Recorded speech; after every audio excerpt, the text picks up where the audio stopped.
Tara, and today I'm excited to tell you about an indie house that I recently sampled and was very impressed with.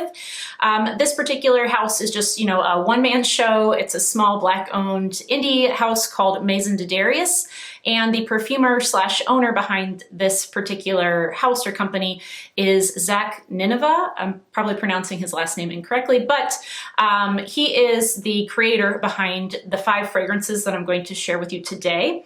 Let me just show you the samples real quick. So here are all the samples, and they look like this. They just have a little letter to stand for the name of each fragrance on them.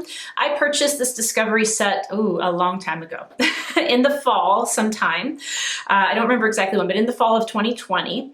And I think it was around $50 for the discovery set. I know all of these are Extrait de Parfum, and I think that they are about $165 for a full-size bottle, which I'm not exactly sure what size they are. I think maybe 50 mils, but I might be wrong on that.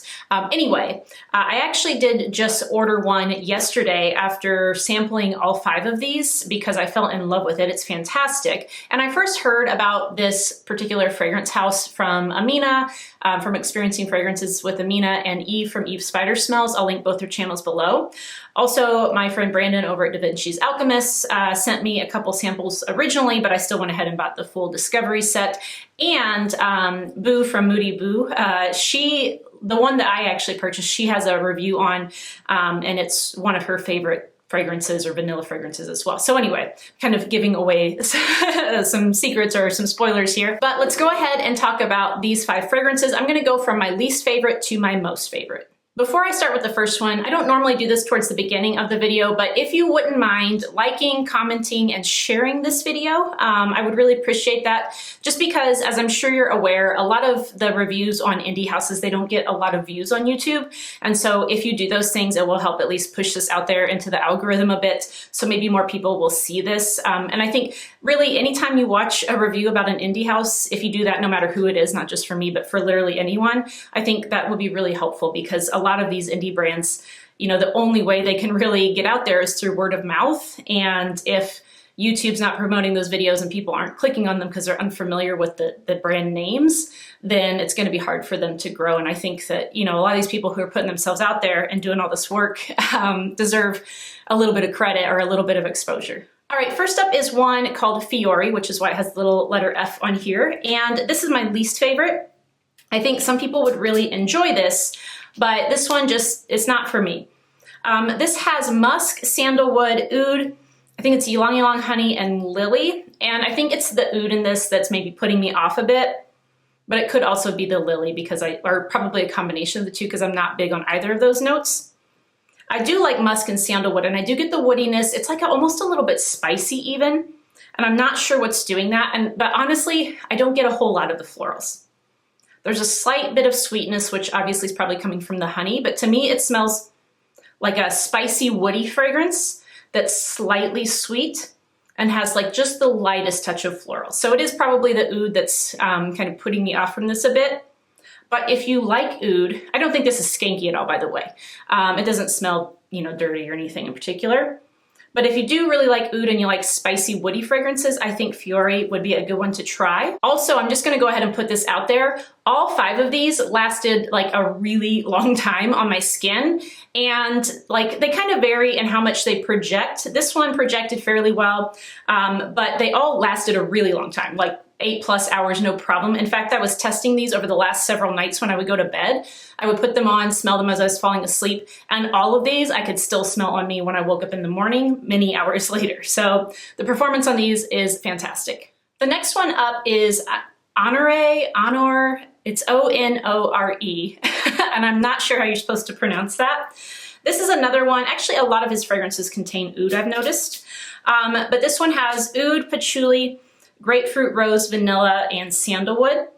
And this one I do quite like. I mean, it's a rose oud predominantly, but I get a lot of the patchouli as well.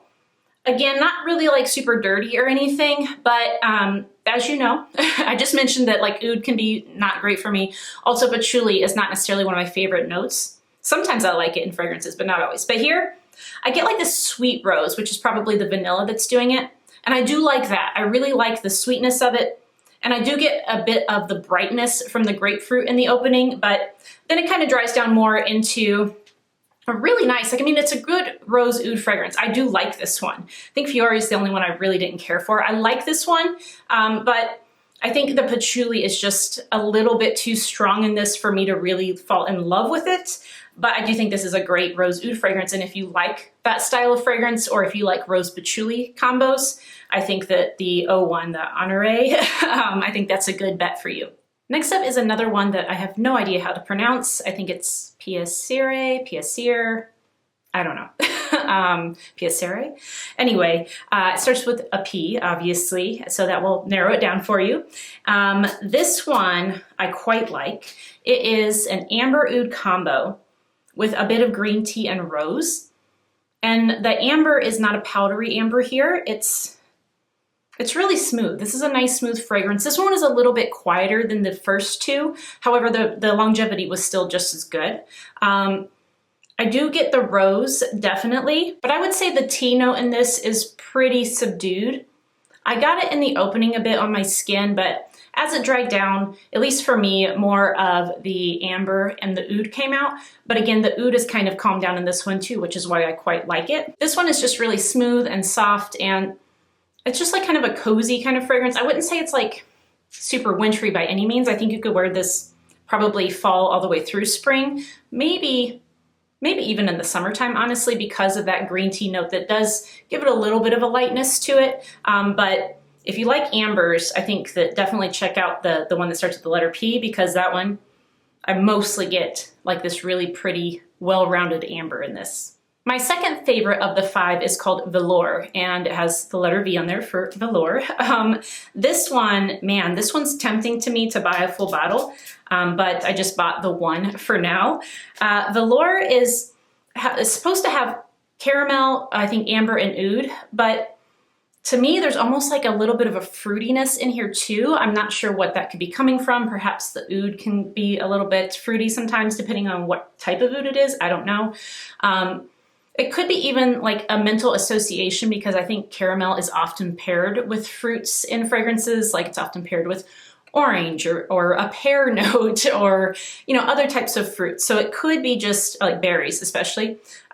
It could be that mental association that's making me think this is coming off a little bit fruity, but at least to me, this smells like a delicious, sweet, caramelly, fruity kind of fragrance. And the oud is minimal. Maybe it just gives it the tiniest bit of a woodiness, and the amber is nice to give it some warmth. I think this is just like a fantastic fragrance. I got really excellent longevity on this, and the projection was good as well. I could smell it like wafting up off of me. And like I said, this one is tempting me to buy a bottle as well, because I really like it a lot. So that's my second favorite. It's called Velour. And if you like gourmands, especially caramelly gourmands, definitely check out this one. Okay, and that takes us to my number 1 pick, and that is Notorieta. It starts with the letter N, of course. And this one is just an amazing vanilla fragrance. I mentioned Moody Boo was talking about this on her channel. She actually put it in her like series that she does called like Battle of the Vanillas, or she does different battles, but she's currently doing Battle of the Vanillas. And I can't remember, I might have missed the most recent episode that she did in that series, but I'm pretty sure the last time that I checked, Notorieta is winning, and it's beat out several other amazing vanilla fragrances. And so like, I don't know, like also my friend D'Angelo reminded me of this. I've seen people talk about it, and I don't know why I didn't get out my samples and try it sooner, but this is amazing. So this is like a vanilla and caramel combo again. So you have the caramel also, which is probably why I like both this one and the previous one. This does have a bit of a woodiness to it. It has oud in it and amber again. So you can see he has a lot of common notes throughout these that he really likes using. And I believe it's supposed to have like a light floral note. I think it was violet that was listed on his website. And I can get just a touch of that, just a tiny touch of like this floral vanilla that is deepened with that amber and caramel to make it a bit sweeter. And then the oud just gives it this light woodiness in the background. It's so delicious. It's fantastic. lasted on me forever, another one that projected really well. I would say that the one that starts with the letter P is the only one that was particularly soft. Not that it was like undetectable, it was just softer than the other 4. But like I said, they all last a really long time. Just this one, when I put it on at night, it smelled amazing, fell asleep. I woke up in the morning and I was having my coffee and I could still smell it coming off of me, and it was just so delicious, especially paired with the coffee in the morning. Yeah, I love this. So I did buy a full bottle of this. It hasn't got here yet because I just ordered it yesterday. But if you are a lover of vanilla like I am, then you definitely need to check out Notorieta. I know he has a new collection coming out if it's not out already. But I'm hoping that he keeps this original collection kind of permanently, because I do think that these fragrances are fantastic. I think that considering how well they last and how like good projection I can get from pretty much all of them, that they're very much worth the price that he's asking for. And like I said, I think that a lot of people will really enjoy these. So hopefully he keeps the original collection permanently, but I do know he has a new collection coming out. I haven't tried those yet. I don't know anything about it, but also something to check if you're interested. But yeah, those are my thoughts on the indie fragrance house called Maison de Darius. I hope that you enjoyed this video. If so, please do give it a thumbs up and consider subscribing if you haven't already. I do like to feature a wide variety of fragrances on my channel. I have things that are very inexpensive to very expensive. And you know, I include designer, niche, indie, celebrity even sometimes. So if you just like fragrance in general, definitely subscribe if you haven't already. Thank you all so much for watching, and I'll see you next time. Bye.